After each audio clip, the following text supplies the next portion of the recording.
The Intercept faz jornalismo ou militância política com a Vaza Jato?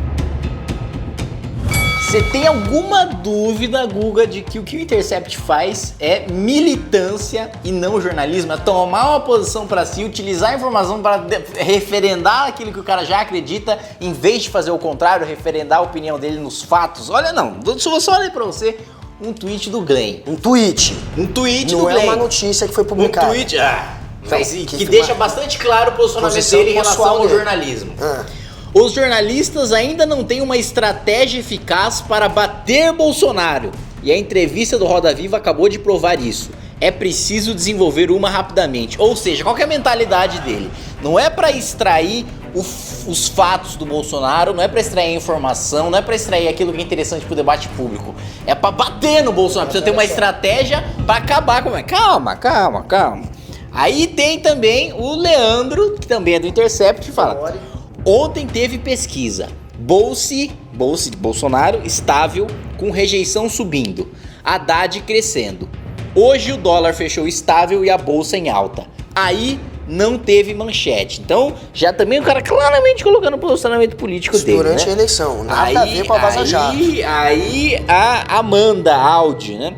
Só pra deixar claro, eu não sou petista, né? Que já esse pra mim o melhor petista é o eu não sou petista, mas lamento uma série de erros e malfeitos do partido. Eu quero continuar criticando e fiscalizando o PT, como outros partidos. Mas para isso é preciso que a democracia exista. Então eu sou contra o Bolsonaro. Apoio qualquer democrata contra ele. Então ela realmente acha que o Bolsonaro vai dar um golpe de Estado. Tá vendo? Esse ela é tá militando contra pra dar um golpe de Estado. Esse é um hábito que vocês têm. Você tá deixando de ser extrema direita, tá ficando um pouquinho mais tranquilo, mas às vezes ainda dá esses acessos aí, tá vendo? Olha, não tem nada a ver você pegar uma opinião pessoal do Twitter, sendo que a gente vai discutir se a Vaza Jato está sendo uma reportagem, um trabalho investigativo jornalístico aprovável ou não. É óbvio que tá. Agora, você vai pegar a opinião pessoal dos caras, é claro que eles vão ter essa opinião, que isso é opinião pessoal, eles são anti-Bolsonaro.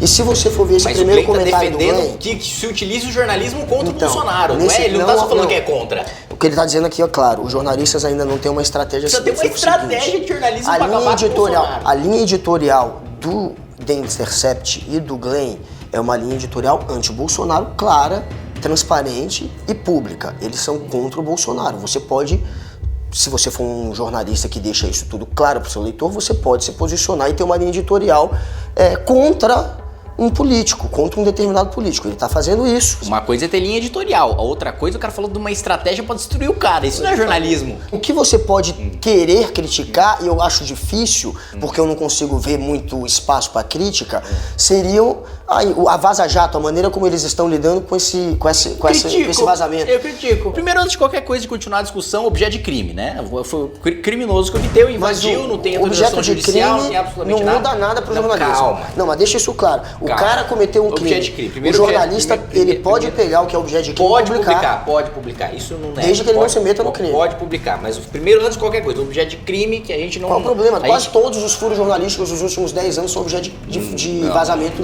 De vazamentos ilícitos, quase todos. Calma. Vazamento ou interceptação também, muitas vezes interceptação é legal. Vazamento ilegal com interceptação ilegal. Mas as duas coisas são legais. Não, mas a invasão é muito mais grave, pô. Uma coisa é vazar uma coisa de um processo que tá acontecendo, outra coisa é invadir um cara que não tá sendo investigado. Mas as duas coisas são ilegais, você pode querer colocar na balança, mas também tem furo jornalístico com base em... Mas vamos lá, vamos criticar então a Vaza Jato. Primeiro isso, e que a gente não sabe o que é verdade e o que não é verdade do que tá lá. A gente sabe que é verdade agora porque, afinal de contas, foi preso o hacker. O mesmo material que foi passado pro Intercept já está na mão da Polícia Federal e eles, depois que prenderam o hacker, inclusive pararam de usar esse argumento. Raramente eles se valem agora desse argumento. Porque ficou óbvio. Eles têm esse material, eles poderiam agora mostrar, vem cá, gente, tá errado o que saiu lá, porque o que a gente tá com o material aqui e é diferente. Eles não estão fazendo isso. É óbvio que é verdade. Você não tem isso claro, você não tem isso exposto. Mas vamos lá. Você sabe que é verdade. E os caras tiveram acesso a tudo. O próprio Glenn admite que ele viu 20% e começou as publicações através dos 20%. E isso eu vi vários jornalistas sérios, inclusive de esquerda, criticando. Ele já começou a publicar sem ter visto o conjunto da obra. Isso já é bem questionável do ponto de vista jornalístico. O que aconteceu foi o seguinte, ele recebeu mais de 3.000 páginas de conversa. Ele se concentrou ali no que ele pegou primeiro e viu de mais importante, muita coisa era conversa pessoal, que sim, não vale para publicar. Então não poderia partir daquela ideia de joga tudo no ar para as pessoas olharem, porque você vai estar expondo a vida pessoal de um monte de gente. Então ele precisa fazer um trabalho de peneira. Aí ele começou a peneirar. O que ele começou a publicar, ele investigou a fundo sim. Ele percebeu que uma certa conversa de um certo dia, em certo ano, era interessante. Eu não vejo outra maneira de fazer esse trabalho. Eu vejo. Primeiro, de analisar tudo. E segundo, outro ponto, várias coisas que eles soltam não tem absolutamente nada a ver com ilegalidade na Lava Jato. Exemplo, grupo de procuradores. O que os procuradores falam entre si, num grupo pessoal, não tem nada de interesse público. Às vezes tem. Não tem o que nada eles mostraram até agora. O que eles colocaram na conversa entre si não tem nada de irregularidade na Lava Jato e nem poderia ter, porque o procurador no grupo de WhatsApp fala o que quiser dentro do grupo do WhatsApp. Isso aí. No caso, Telegram, mas assim, Telegram, os caras. Isso aí, você faz sua propaganda aí. Isso aí tem são os russos, E outro ponto. Publicaram uma crítica do Deltan de que ele não teria ido a um evento porque o Bolsonaro e o Holliday estariam no evento. O que isso tem a ver com interesse público ou irregularidade na Lava Jato? O Deltan foi uma opinião pessoal dele de não querer ir porque estava vinculado à direita.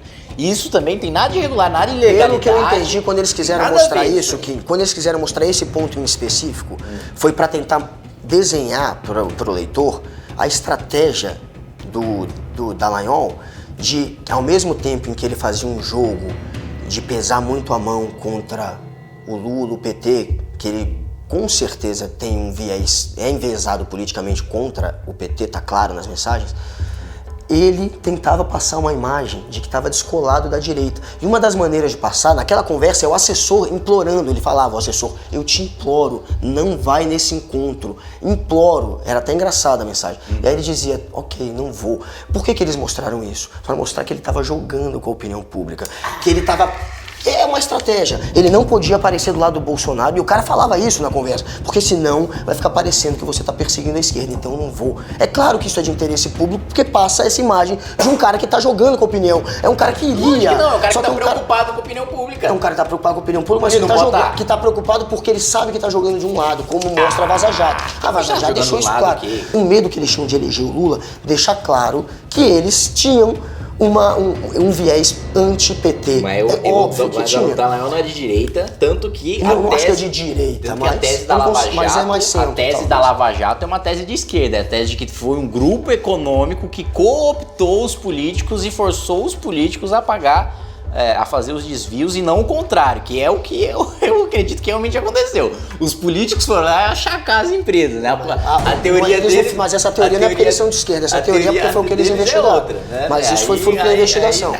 É óbvio, isso não foi ilação. Isso aí é conclusão ideológica. Não acho. E o Moro falando Thompson do MBL, o que isso tem a ver com irregularidade na Lava Jato? E eles mostraram isso pra deixar exposto essa articulação e esse política. Mas que articulação eles não falaram dos bastidores? Os caras não queriam, não sei se eles falaram ou não, mas o que parece ali... nas mensagens que não falaram.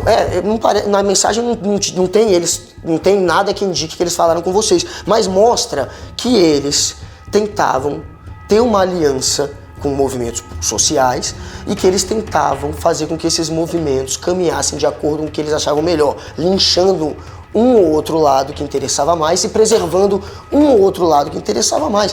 E eu acho que isso é muito relevante e que isso tem que ser publicado e que o The Intercept está fazendo jornalismo, por mais que a linha editorial seja de esquerda e anti-Bolsonaro. Isso é militância e ataque político na tentativa de gerar ruído, né? A mesma coisa quando o Intercept colocou lá da candidata lá, PGR, lá, tal, não sei o que, publicou mensagem pessoal dela falando do Flávio Bolsonaro. Então não tinha absolutamente nada a ver. Só colocaram aquela mensagem para queimar ela e ela não ser indicada para PGR. Kim, você pode racionalizar e ir por qualquer caminho. Eu só te digo uma coisa. Tudo isso que está sendo publicado, muito provavelmente, vai servir sim de base pro STF derrubar a condenação do Lula, para o STF libertar o Lula e para a suspensão do Moro ser aprovada, para eles realmente verem o Moro como um juiz suspeito. Pode soltar o Lula no caso do não Triplex, é coisa ele vai voltar para a cadeia no caso do sítio. Pode ser que volte.